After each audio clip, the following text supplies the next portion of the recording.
What's up, guys? Welcome back to Smogon for another SPL game. This time we've got CBB, MacBook de Bestien, who is on the Team Raiders, if I remember correctly, and I think Steve Angello is on the Stark Sharks. Correct me if I'm wrong, and I mean, I'll have it corrected afterwards if it is wrong. But Steve has an interesting sand team that somehow has I don't know, a whole Among Us Diancie thing kind of makes me feel of like doubles or something like that. I don't know. I mean, I don't think they use. I mean, they could use sand in doubles, but like, I don't know why. Okay, ignore me, but I maybe I've been watching too many doubles games recently. But I like the look of Steve Angello's team, but I'm not sure how well it'll fare off to stuff that like spam certain types of attacks, like stuff like look at Mega Metagross. If it has like Stealth Rocks and then like Thunder Punch or Hammer Arm, it can really pressure Steve's team with the right moves. Just other fighting types, if it can spam through Skarmory and Amoonguss, it can break through that. I think also Alakazam is a major threat to Steve's team. He doesn't really have a good answer to it, even if he has Choppletar, which is what I'm expecting from the T-Tar, even though I know Steve likes to use Smooth Rock T-Tar, and he actually brought T-Tar in his last game with a Magnet Rise Excadrill, which is quite interesting. I don't know, it still looks Alakazam weak to me. Even if the Skarmory is SPL, if rocks are up, it's really tough to take down a Life Orb Alakazam with Steve's team. And looking at CBB's team, he's got the Mew Latias Clefable Core, which is really good anti-offense, fat pink-red stuff. Man, it's annoying to face against. And he actually has Keldeo, Ferrothorn, and Heatran as his last three. Steve actually leads off with this Keldeo, and CBB can just pull a safe switch into his Latias.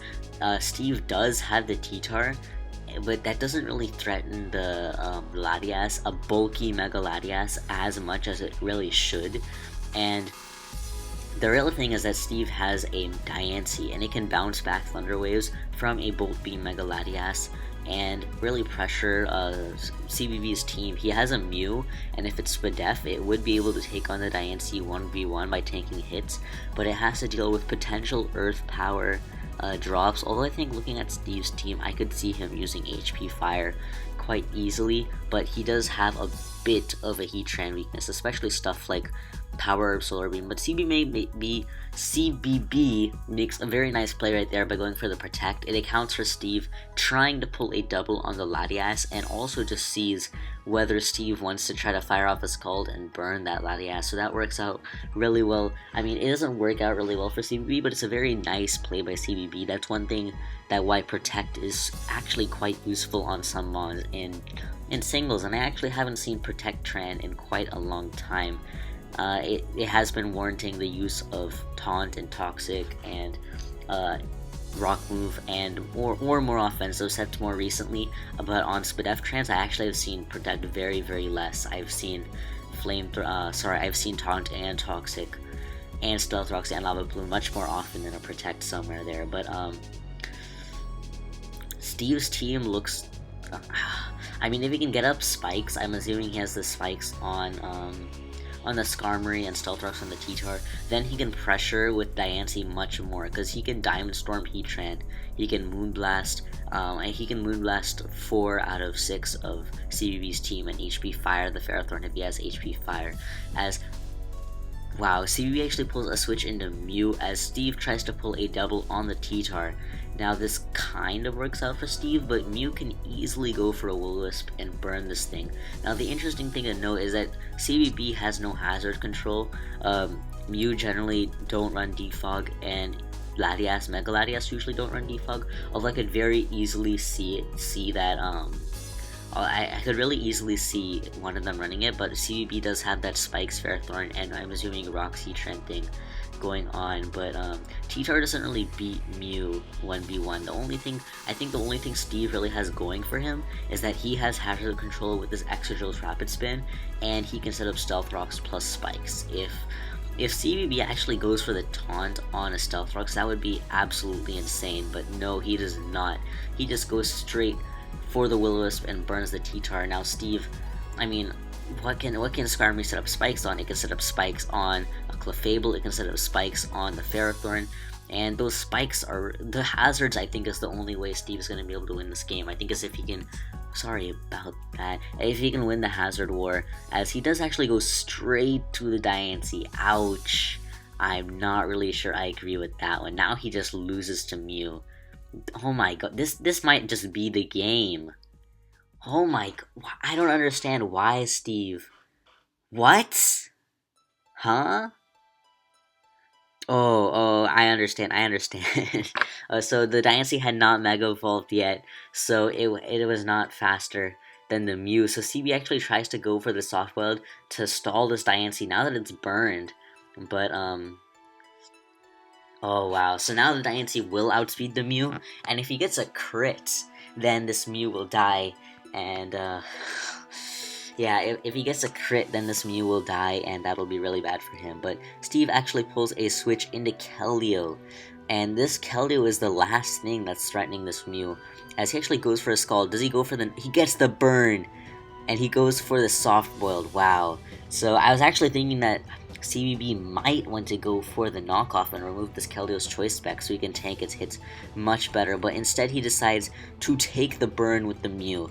Now the thing is, if Steve brought in his Diancie while it was Mega Evolved, then he would have been able to reflect the burn onto the Mew, and he still would have gotten burned by the Synchronize, but in that case the Mew would have been gotten burned too, and that gives Diancie the power to eventually break through Mew, even though it can't really do that quite well. And so Steve is able to get that first turn Scald burn on that Mew, as now the Keldeo is on a timer as well, but now the Mew is burned, and I think that's a little more important. I think it's a little better for Steve to have the Mew burned and have his Keldeo burned as well. So now Steve has brought in his Excadrill versus the Clefable, and this is looking like a big threat if it is Swords Dance. He actually goes for the Earthquake. I'm assuming predicting an Excadrill or a Keldeo, as CBB makes a nice play with going into his Latias, but the thing is, he can really only threaten this Excadrill with an Ice Beam, or I guess, yeah, he can only really threaten this with an Ice Beam. And if the Excadrill is Swords Dance, which I'm pretty sure Steve likes to run Swords Dance, Life Orb Excadrill. He ran Magnet Rise actually last time, Magnet Rise Swords Dance with no Rapid Spin, which was quite interesting. Actually, he might not even have Rapid Spin on this Excadrill either, because his team isn't necessarily hazard weak, and he also has a Diancie, which can stop some hazard setters. Not really, it can't really stop it too well, unless you play really, really well with the Diancie every single time. But, he does pull a switch into Diancie as Latias does go for the Ice Beam, and that actually does a hefty chunk, 41%. This Diancie is going to be dead in 2 more turns, and I was saying that this Diancie was a threat because if he got up hazards, then he would have been able to essentially, if he clicked the right move, then he would have been able to get a kill with this Diancie, I think, every time, because those hazards would stop Mew from being a switch-in guaranteed. And wow, this is looking like CBB's game already, which is quite insane. Man, this is really looking like it's already CBB's game. Yeah, because like it's so hard for Steve to break his team. I'm trying to think of how Steve could break his team, and the only way I can see, I mean, how long did the sand turns last? Let's look at that. I'm pretty sure it was Troubleberry. Let's see. You went for the sand got upturned too. And the sandstorm, it subsided. When did it subside? It subsided turn 9, so that can't be that has to be Smooth Rock T-Tar then. What? Well, I don't understand why you would run Smooth Rock T-Tar on a team that's so Alakazam weak. A little bit Torn weak, especially Iron Tail Torn, but a little bit Torn weak. And CBB says the only way I died was speed tie non-HP fire crit. I'll take those chances. Oh my god, CBB's insane. And I mean I'm not sure how much I agree with losing out the Latias though, as we actually see that the fact that the Diancie outsped the Latias is that it is not a HP fire. Oh my.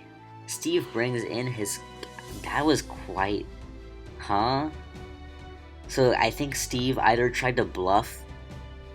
He either tried to bluff a Scarf Keldeo, or he thought this Latias only had enough speed to outspeed a Garchomp, and CBB just said that the only way he died was if he lost the speed tie to a non-HP fire Diancie. So I'm not really sure why he went into his Keldeo. It doesn't really make sense to me. And oh my god, my jaw just cracked. What the heck?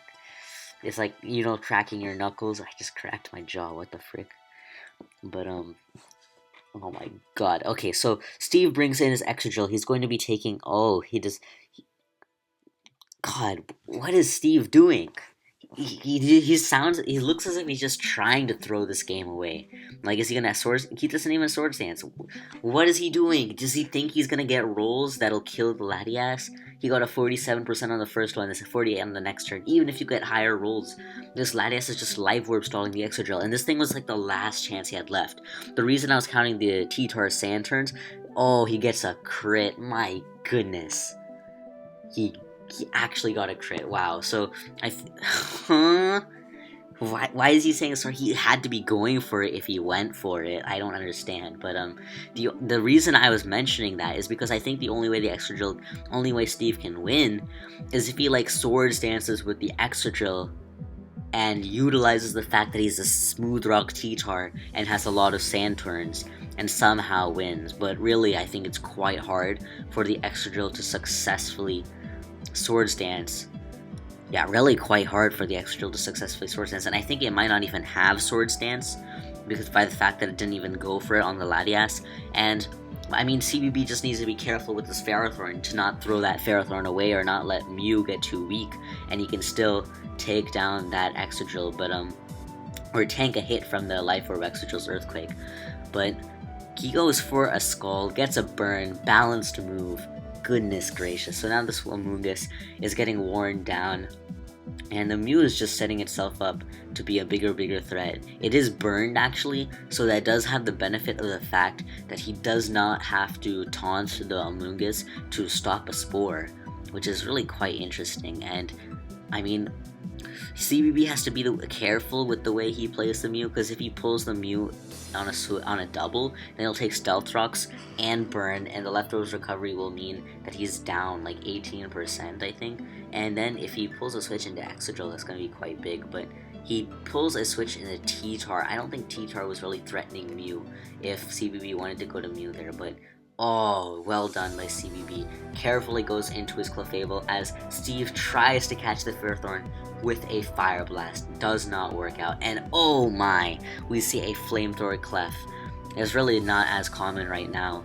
And a lot of people are choosing to run Thunder Wave or another coverage move on Clef in favor of Flamethrower, but that works out well for... oh my. He actually goes for the Lava Plume, does not kill the Skarmory, and gets whirlwinded into the Keldeo. So now this is most certainly in range of Excadrill, which is the really big thing. And Steve does have the save switch into Amoonguss, so if he can get another double to lay up 3 spikes, then I could see Steve putting in more pressure. Does he double the Skarm? Yes. Okay, so Steve is doing what he needs to do to attempt... oh, okay. Why would he Whirlwind? Oh, I think I know why. Okay, so he's trying to keep that Ferrothorn low. This is actually quite well done by Steve, because he's keeping that Ferrothorn lower so that Excadrill can put in more work. But that was a very nice play by CBB to double to the Heatran, because it does deal with the Skarmory unless it goes for another Whirlwind, and it also handles the the Amoonguss switch in, which handles Keldeo really well. And CBB makes a smart play, goes for the taunt right there, because Steve knows that, and both CBB and Steve know that the Amoonguss can live a Lava Plume from a defensive trend and score the Heatran. So CBB is very smart about that and goes for the taunt on the Amoonguss. And now Steve doesn't really have any switch-ins to this T-Tar. T-Tran can freely go for the Stealth Rocks, really freely. And that'll mean more chip on Steve's team, and a little more chip could be the difference in a win or a loss if this game somehow gets very close. But I do agree that Steve is playing his Skarm quite well. I don't really agree with letting it take a Lava Plume like that, but the spikes is really useful for Steve's team, and he's pressuring that Ferrothorn, which I think is well done by him, as there goes the rocks on CBB's end as Steve brings in the T-Tar. This is a free switch for the Clefable essentially, but that does allow the Heatran, the oh my god, sorry, it does allow the Excadrill to come in, and now those spikes on the Keldeo, that wearing it down is really quite big, because it means that because Keldeo comes in on T-Tar and stops the Excadrill from coming in, and Clefable comes in on T-Tar, but it allows the Excadrill to come in. And Steve's way to win this game is with his Excadrill, as he actually goes for a Stone Edge on the Heatran's Lava Plume. Yeah, I don't really agree with this. I think Steve has to sack something and bring in his Excadrill. Because CBB can just keep going for the Lava Plume and get a kill. If he kills the T-Tar, then that Excadrill is eventually going to die, and then he has to play really, really well with Amoonguss, because now the Excadrill can't be the Keldeo. So yeah, I think Steve is just letting his T-Tar go. He's saying that, okay, I need my Amoonguss, he definitely needs his Amoonguss, and I think he's saying that he needs his Skarmory more than he needs the Sand, and he will have 4 turns of Sand once this T-Tar dies to the next, now, once this T-Tar dies to the next Lava Plume plus Burn, then he can bring in his Excadrill and I think pretty much grab a kill right there, but CBB is still in the driver's seat of this game, unless he gets like a crit on the Mew. If he gets a crit on the Mew, that would be insane. One thing CBB might have considered, he does go to Clefable actually, which allows the Heatran, which allows the Excadrill to come in. I guess he wants to keep his Heatran a little bit healthier. But, the other thing to consider is how much speed the Mew is running, because if the Excadrill is, once the Sand ends, if the Mew is a really, really fast Mew, and the Excadrill is adamant, it would be able to burn the Excadrill before it can go for an attack, and that would be really big once the Sand is gone. But Steve does bring in the Excadrill right here on the Clefable, and CBB needs to stall some Sand turns. He really does. Steve has 4 turns left. And I think how much health is the Mew at actually? Let's see. As it's at 88%, which means it'll be at 63 when it comes in, and it'll be taking Sand and Burn. So I don't think it can take a lot. Oh, there's the Iron Head, and the Clefable goes down. This Excadrill is looking like a problem, and the Ferrothorn comes in. It's at 57% health. This could. I don't know if Ferrothorn would die actually to an Earthquake. Crit? If we see a crit here from Steve, it's gonna go crazy. Oh my god. And if he does not get a crit, then if Steve doesn't go for the crit, then that means the Ferrothorn can Power Whip. Steve would go to his Amoonguss, I think, on this Ferrothorn. He could alternatively go to the Skarmory. Oh, he goes for the Earthquake. Is there a Power Whip miss? No, he just goes for a safe Gyro Ball. I agree with that play. Really well done by CBB. No reason to risk a potential Power Whip miss. This Excadrill is on a timer due to its Life Orb. And I think if I was Steve right there, I might have pulled a switch into Amoonguss to a limit. Oh, CBB decides to let the Keldeo go, and he's going to win this game with the Heatran right here. Really, there's no way for Steve to stop this Heatran from winning. The Heatran can very safely go for the taunt right here. If this is HP Ground Amoonguss, that would be insane, but nope. Yeah, the Giga Drain is not doing more damage than the Leftovers Recovery. It's really doing nothing at all, and the Amoonguss also can't kill the Heatran before the Heatran kills the Amoonguss, even if it was doing more damage than the Leftovers Recovery. So yeah, this Heatran will kill the Amoonguss, and it'll kill the Skarmory, so I think really interesting game, really, because the hazards, I think, were quite big, and I think Steve could have put in more pressure with his Skarmory early on, abused that a little more, played his Diancie quite a bit better around that Mew. I think he was kind of stumbling around that Mew. Maybe he should have tried to get off a Mega Evolution a little bit quicker, because he really needed ways to kind of make the Mew want to switch, and then use those turns on the Ferrothorn and on the Clefable to set up spikes with the Skarmory, and he really needs to do that so he could pressure with his Excadrill more, pressure with his Diancie more, but in the end, CBB was able to pull through with the Mew Latias Clefable team. So that's it. I hope you guys enjoyed that game, and I'll see you guys later.